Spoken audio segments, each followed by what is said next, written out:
কারণ উনকা আমি জনগণরে এমন বুঝদার বানাই যাইতেছি জনগণে উনকা এমন বুঝা বুঝবো আরে খের উন্নয়ন তো পরে আগে তো ব্রেইন আইতইব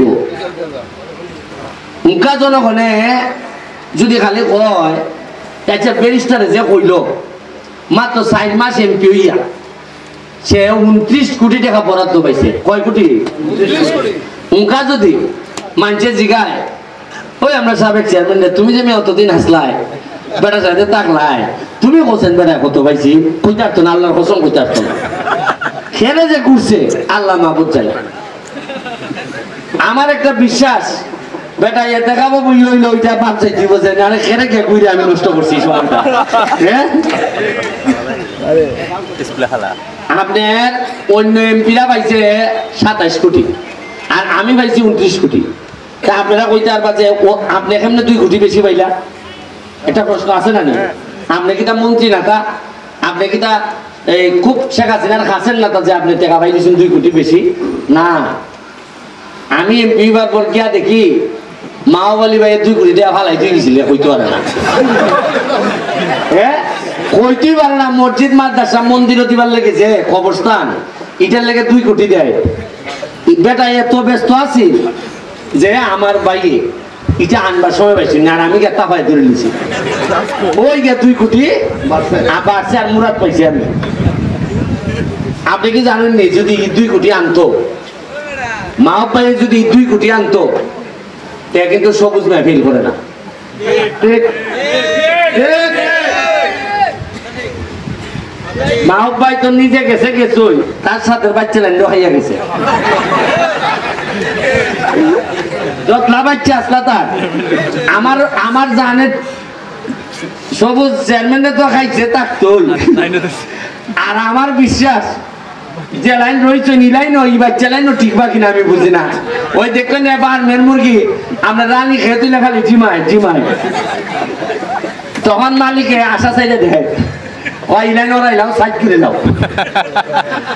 কারণ এরা যে তাই খাইছে বেটা আমার ভাই যে তাই খাই দিয়া গেছে এরার কত হলো এরার এই খাই গেছে আমার মা বলি ভাই যে বড় পাঞ্জাবি বলে 8 ভাই মানুষে 8টা কইলে একটার উত্তর দিবাই বিরাট কুট করে আই ভাই মানুষে কব না বা একটা ওজনওয়ালা মানুষ বা কিন্তু খাম আল্লাহর কসম করে করবা না এরা কসম করে দিছে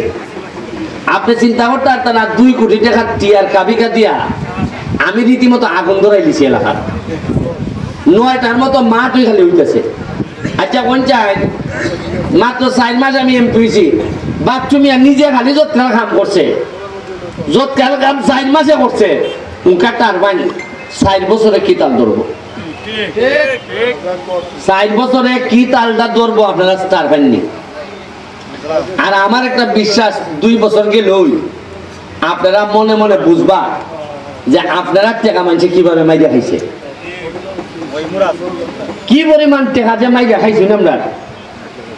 এর লাগি তুই মানুষের রাজনীতিবিদের ব্যাপারে আর বিশ্বাস নাই আপনি জানেন নি রাজনীতিবিদরা যখন এখানে দাঁড়ায় বক্তব্য দেয় মানুষের বক্তব্য শুনে ঠিক হই কিন্তু ভিতরে বেটা মনে মনে হয় তুমি যে মারতাছো এটা বেশিরভাগ কতই মিশা আর তুমি লোক বালা না আপনার এই বাস্তবতার মুখোমুখি হয়েছি তা আমি বক্তব্য লম্বা করতাম না বিল্ডিংটার লেগে ব্যবস্থা করে যে আপনার মাঠ আছে নি জায়গা আছে নি পুরানো জায়গা আছে কিতাব হ্যাঁ এটা মাদ্রাসা নি ও কিতাব এটা আমার কইলা না আমি এই জায়গাটা ছুটাও হুজুর এই জায়গাটা ছুটাও চালাতে মাঠ নাই পাশাপাশি এরিয়া মানুষ করতে পারে না এটা পুরা তো এটা কিতাব তুকানেরা কইলা না আমি আমারই খাম খাম তুমি দান খাটাটা শেষ হইলে বাইচা 1 মিনিটও বাদ চাইবে না যা লাগে আমি পয়সা দিব তুমি মাঠ বড়াই দিবে তোমার এই ইউনিয়নে মাঠ কম এই জায়গাতে মাঠ কম কতকাল আছে মাঠের জায়গা হ্যাঁ সবাই আছে 50 শতক এদিকে আছে 24 শতক আরে আমি এই কথাটা আগে কইলা না আমি অতকান দিলা তুমি আমি আগামী বছরই কেন আমি ফুটবল খেলতাম চাই আলহামদুলিল্লাহ কথা বুঝছো নি এই মাঠের লেগে আপাতত তোমারে আমি 2 লাখ টাকা বরাদ্দ দিতেছি খাম করাই দিতে কারণ জীবনে আর কুস্তা পারি না আবার একটা মাঠ দিয়া যায় এমন তো হইতে পারে আমার জানা যায় মাঠ হইতে পারে এটা আসল কথা না হইয়া খালি ইটাইটা মাতো হ্যাঁ এখানে 2 লাখ টাকা বরাদ্দ দিলাম মাঠ হইব মাঠের মধ্যে মাঠ ছাড়া আমি কোনো এলাকা আগাইনি এবং মাঠ হইব মাঠের সাইডে দিয়া এইবার যে আমরা ফলের গাছ আনবো এই যে আমি প্রায় 2 লাখ গাছ আনতেছি গাছ এমন ভাবে লাগাইবাই বোঝা যায় তুই একটা বাগানের মতো আরে একটা মাদ্রাসা যদি বাগান মনে না হয় তো মানুষে খেরাইয়া পড়তো এটা তাইলে কথা ঠিক নেই না এরপরে আবার 2 লাখ টাকা নিয়ে ওই ভাই যে জায়গার মধ্যে তো ঝামেলা আছে মাল গলাইতে বাজারে হ্যাঁ ঠিক আছে 2 লাখ টাকা বরাদ্দ ঠিক আছে বিল্ডিং আমি কইরা দিব মাঠ হইব আর পড়ালেখাটা তোমরা করবা এই খুশির খবরটা আমি না নারায়ে তাকবীর নারায়ে রিসালাত এমপি মহোদয় শুনুন চেক আনছুনি বেতে এখনই চেক লিখে দিলেন আনছুন আছে একটা তুমি এটা আমার মাঠের ব্যাপার হলে আমার মাথাটা নষ্ট হয়ে যায় একবারে বোঝা যায় যে আমি মাঠ পাইলে পঞ্চায়েত এখানে একটা বড় মাঠ হলে 7 লাখ টুর্নামেন্ট হইল